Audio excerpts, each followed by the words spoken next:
Hi, my name is Sam Romey, and I've been in Alaska for most of my life and have traveled all over the world as a ship captain, engineer, and an airplane pilot. I have a passion for history and exploring some of the most remote places in Southeast Alaska. I'm here to show you my Alaska from the air, water, and on the ground.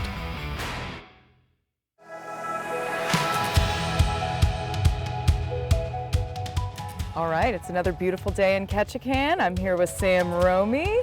We want to check out some Alaska from above. I've got my winter jacket with me. The plane's warmed up. Where are we headed today, Sam? So today we're going to take off from Ketchikan. We're going to fly up to the U.S.-Canadian border, a place called Devil's Thumb.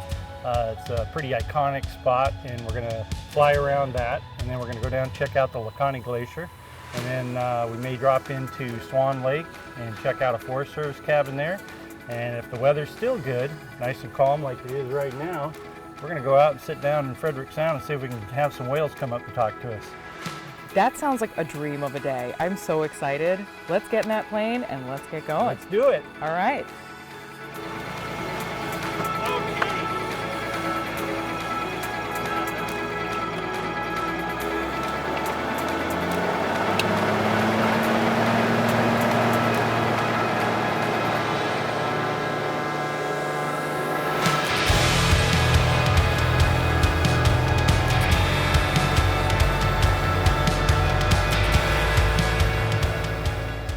Here we're flying over the Cleveland Peninsula, over Etland Island, and then passing over the island of Wrangell.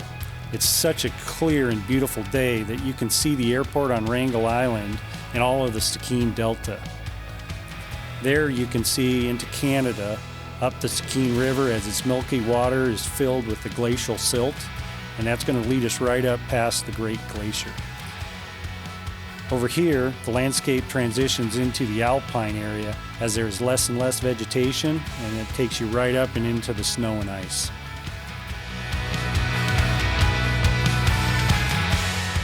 This patch of millions of years old ice has flowed down the mountains and is now calving into the ocean.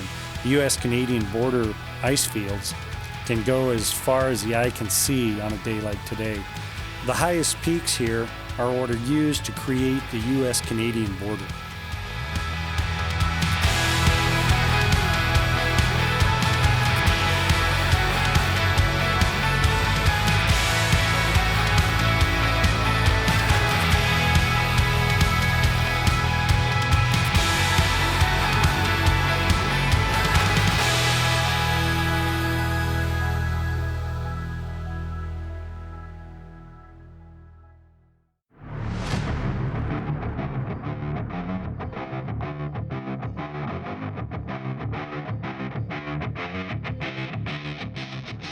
To me, when I see these patterns of the glacial flow and the rock and dirt that's mixed in with it, it's like nature painting on a canvas.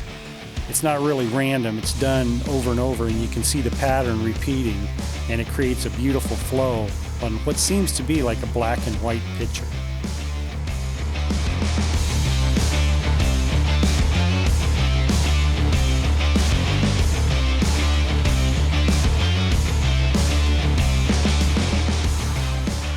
Over here is the very top of Devil's Thumb. It's just over 9,500 feet, and it's one of the major U.S.-Canadian border markers, which starts in Hyder by Prince Rupert and then goes all the way up to Skagway, beyond Skagway, and then over towards Glacier Bay, and then on up to south central Alaska by Cordova.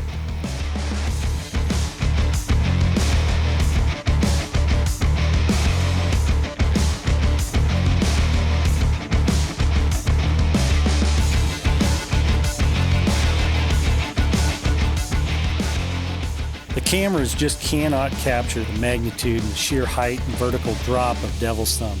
To see it in person is a true engulfing experience instead of maybe a maximum 170-degree view on a camera.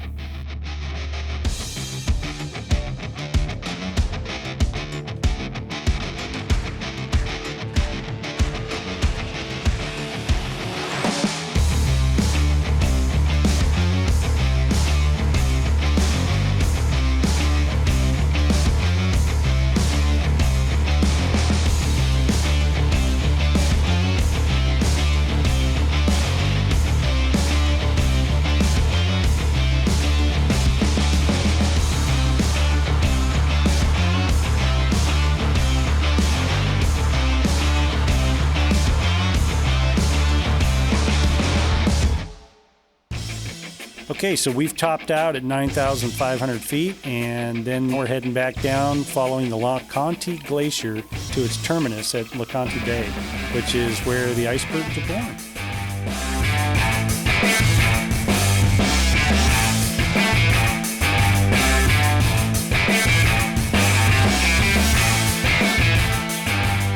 So we're checking out the icebergs to find one that is stable enough to park the plane next to get out and explore. Please note that not everyone should attempt this. There are things that you have to learn and take into consideration, whether the iceberg is touching the bottom, what the tide's doing, what the wind is doing, if there's traction enough to walk on the iceberg. We were lucky enough to have all these elements aligned to allow us the rare chance to do this today.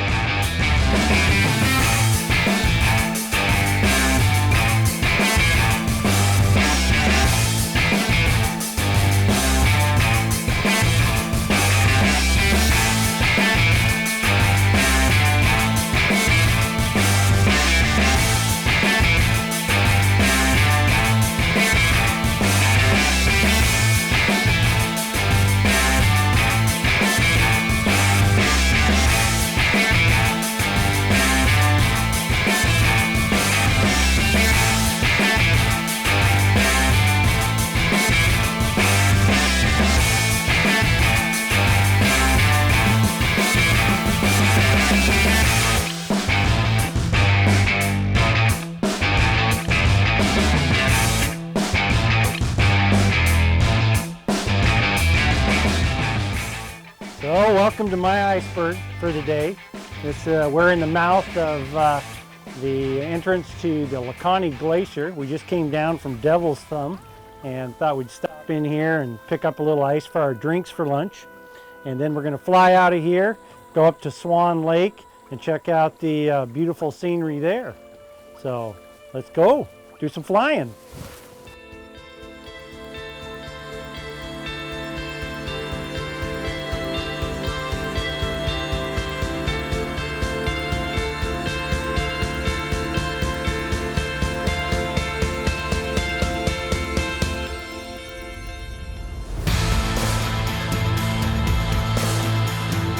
So this is Point Agassiz that is right across from Wrangell Narrows in the city of Petersburg.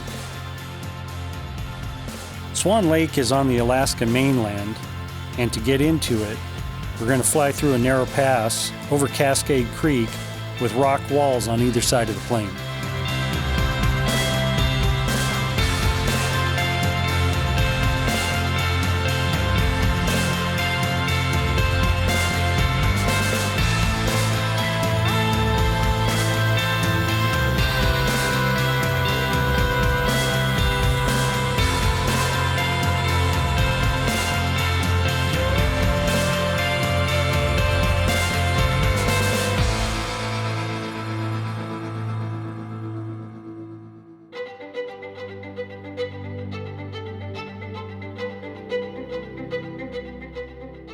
This is one of my favorite lakes to fly into because it's so quiet. On a day like this, the water's like a mirror, so I actually get to practice my glassy water landings, which are one of the most dangerous types of landing in a float plane.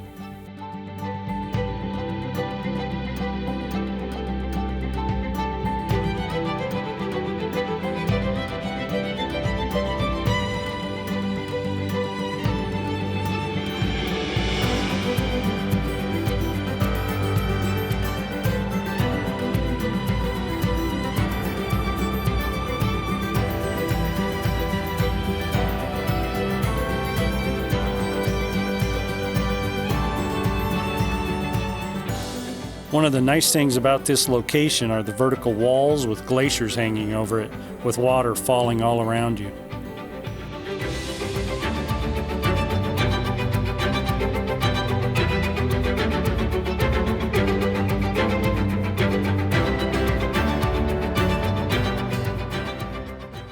All right, so far this day has not disappointed, Sam. We just came from an iceberg and we flew in with this stunning sights and we found this adorable cabin just sitting on Swan Lake. How in the heck did you find this place?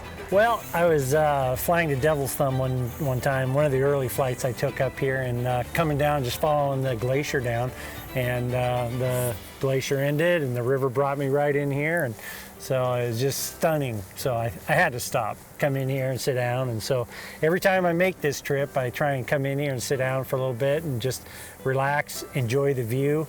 And as you can see, got a glacier hanging right behind us, and the water's flat, calm, it's quiet, serene. So it's just a great place to hang out and relax for a few minutes. I noticed that as I sit here, I can only hear the sound of waterfalls. Yep. And sometimes a bird. I mean, this is the epitome of serene. You are correct. Oh, yeah, yeah. Yeah, it's almost, you come in here and you disrupt it for a few seconds and then it all quiets back down and you just got that water, the sound of water falling, and once in a while a loon or a bird chirps, and it's pretty nice. A couple of these iceberg flies coming around here, but you know what? I think that's a good trade-off for this kind of scenery. So. Yeah, bring your deed if you come to Swan Lake. All right, awesome. Well, thanks for showing us this little hidden gem, because it seems like you can only get here by plane, right? You can't take a boat in. You can't take a boat in. We're going to see some waterfalls on the way out, and so you can see there's some pretty big drops going down. You could probably hike in, and I'm sure somebody has at some point, but not me. Great. Well, so where are we off to next? We're going to go out into Frederick Sound and see if we can find some whales. Yes. What a great way to top off the day. Oh, that's not topping it off. We're not even midday yet. I'm along for the journey. I'm along for the journey, Sam. You just keep wowing us. All right, let's do it. All right.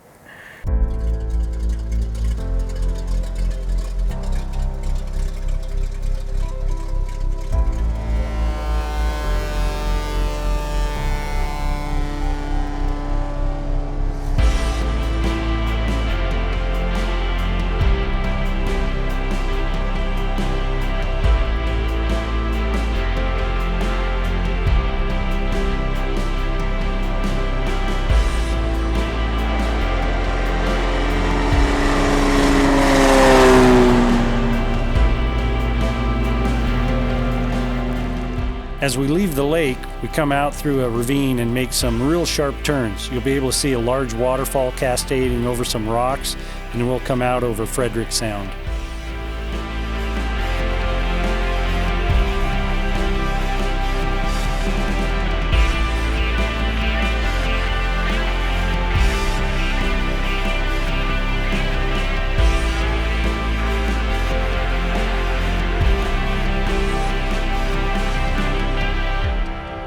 So we're coming out over Thomas Bay with the Baird Glacier on the right.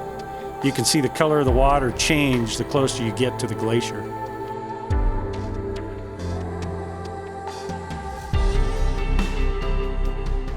I chose Frederick Sound to watch for whales because it's such a large body of water, at least 70 miles long, and there are large amounts of whale that come to Alaska, and this is where they feed.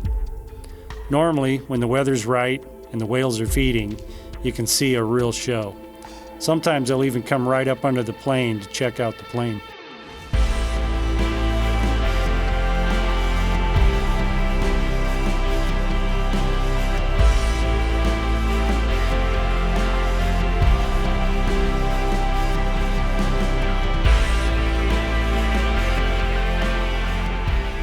The sheer size of a humpback whale is so impressive when you get up close. It outweighs my plane 30-1, and its size is huge. They're always a spectacular sight to see.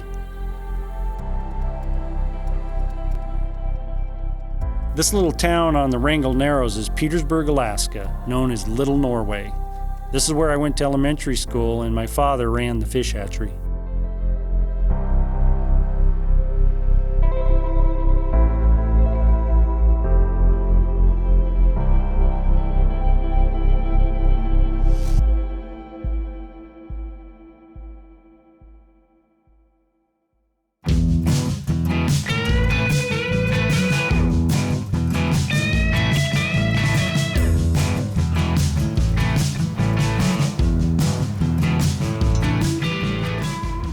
This is Hammer Slough, the iconic place in Petersburg. This is where the fishing gear was stored for a person's fishing boat in those little sheds.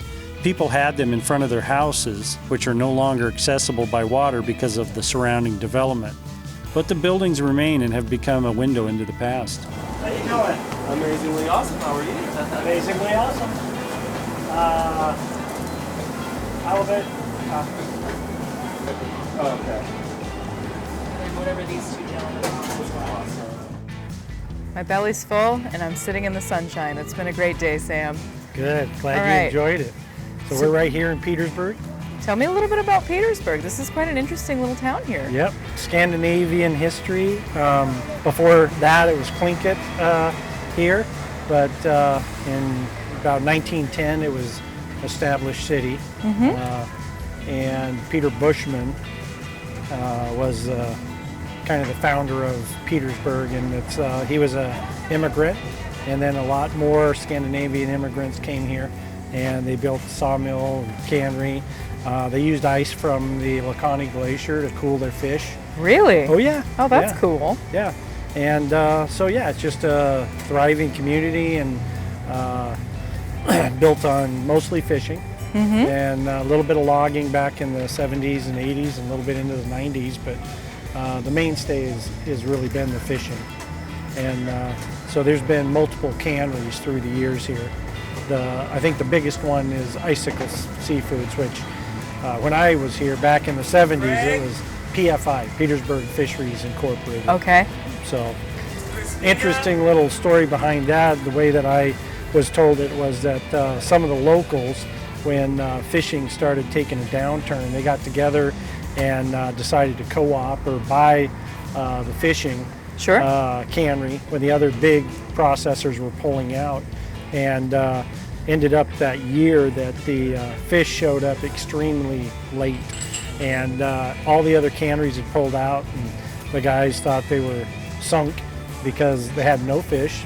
They had to make payments on the cannery and everything else, and after all the other big processors and canneries had pulled out, the fish showed up, and they were the only ones left, and It all went to them.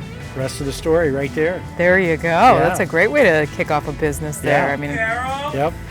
So sounds like Peter- Carol's Food's ready. Yeah. Good, good.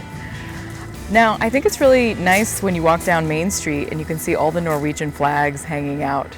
Yeah, they're That's very unique, I You feel got like. the American ones, but then there's so much of the Norwegian heritage here.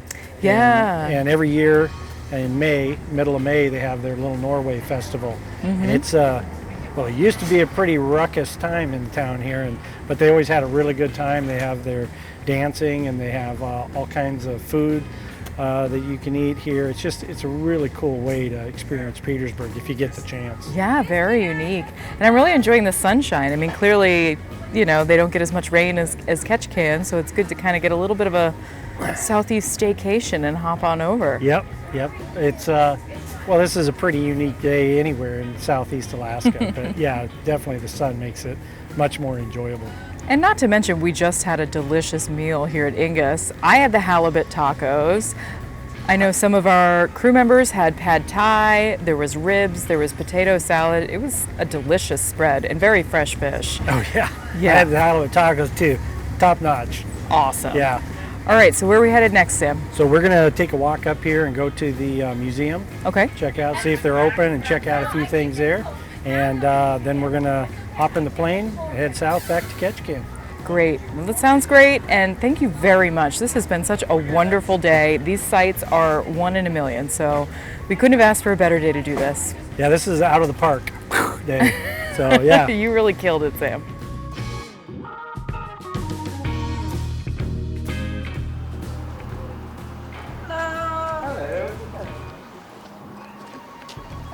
Nice to see you. You too. Can you give us a tour? Yes, I'd love to. All right, great. Yeah, you guys have great timing. There's nobody else. Thank you very much. So yeah, it's just the local history museum.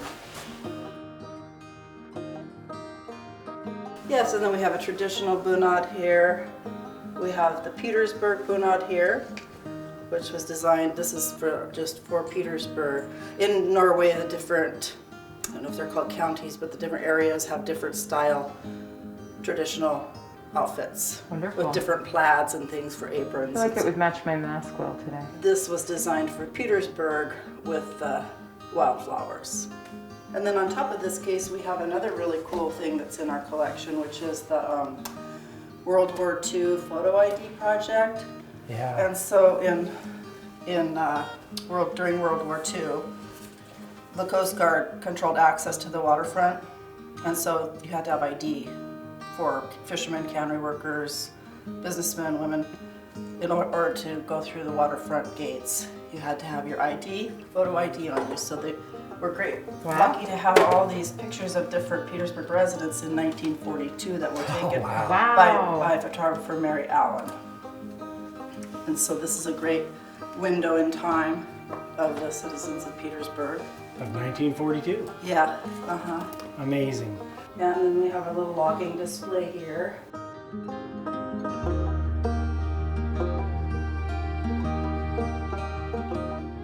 Logging ship-to-shore radio.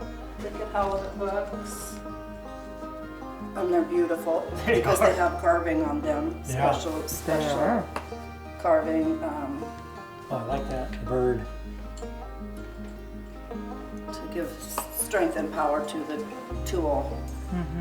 Catching the halibut, but they're beautiful because they're ingeniously designed because, well, of the way they're constructed so that they float a certain way so that the hook is in a certain position, but also they're a certain size so that they wouldn't catch too big of a fish to be able to get it on board or ashore. Imagine putting that on your boat, yeah, if it was a 300 pounder. Selective in size. Yeah. That is pretty cool. Yeah.